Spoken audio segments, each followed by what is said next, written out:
இந்த பிரச்சனை எங்க தொடங்குதுன்னா, இந்த புதிதாக வந்த அரசு, அந்த அரசு சார்ந்த வழக்கறிஞர் அவர் கொடுத்த பதில் மனுவில் தான் வருது. ஆக்கிரமிப்புங்கிற வார்த்தையை அவர் தான் இதுல நீதிமன்றத்தில் வைக்கிறார். இதுக்கு பொதுநல வழக்குன்னு போட்டவர் கென்னடின்னு ஒருத்தர், அவர் கேரளத்தை சேர்ந்தவர். அவர் என் மேகமலையை பற்றி அவருக்கு என்ன அக்கறை? வைகை நதி பாதிக்கப்படுதுங்கிறப்ப வைகை நதியில மண்ணள்ளி விற்கும்போது அவர் எங்க படுத்திருந்தாரு? வைகை நதி கரை ஓரத்துல சாலை விரிவாக்கம் அணையினுடைய பரப்பளவை குறுக்கும் போது எங்க போனாரு? ஆத்துல மண்ணல்றதுனால நடு ஆத்துக்குள்ள புல்லும் பூண்டும் முளைச்சு ஆடு மாடு மேய்ஞ்சு கொண்டிருக்கே. ஆத்துல மணல் எங்க, ஆத்துல நடுவால எங்காவது ஆடு மாடு மேய்ஞ்சு பார்த்திருக்கீங்களா? இரு கரையிலையும் நாணல் இருக்கும், சரி. நடுவால எங்க புல்லு பூண்டு முளைச்சிருக்குது? மதுரை பெருநகரினுடைய கழிவுநீர் ஓடுற காவாயா தான் மாறி இருக்கு. இந்த என் தம்பி இருக்கான் திருமாறன், அங்கேயே வாழ்றான். வைகையை கடக்கும் போதெல்லாம் கண்ணீர் வருது. என் தாய் செத்து கிடக்குறா அப்படிங்கிற மாதிரி எனக்கு வருது.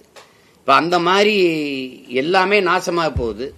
அதே கேரளாவில் எங்கள் மலைப்புறா வெட்டி எடுத்துட்டு குப்பையை கொட்டும் போதெல்லாம் காட்டாத அக்கறை, முல்லை பெரியாரில் எனக்கு தண்ணி தருவதில் காட்டாத அக்கறை, என் வைகையை காப்பாற்றுறதுக்கு வழக்க போட்டிருக்காப்புல.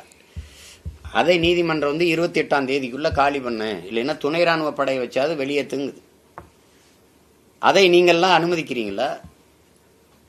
இது அங்கே மேகமலையில் நாளைக்கு உங்கள் வீட்டுக்கு இந்த மாதிரி நிலைமை வந்தால் இப்படித்தான் நீங்கள் இருப்பீங்களான்னு கேட்டு பாருங்க. இப்படி ஒவ்வொருத்தரும் வாழ்விடத்தை விட்டு நம்ம அப்புறப்படுத்தப்பட்டு சொந்த நாட்டில் அகதியாக்கப்பட்டால் எங்கே போகிறதுன்னு பாருங்க.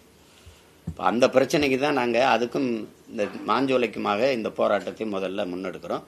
தேதிகளை இது எங்கள் அண்ணனும் என் ரத்தமும் அறிவிப்பாங்க.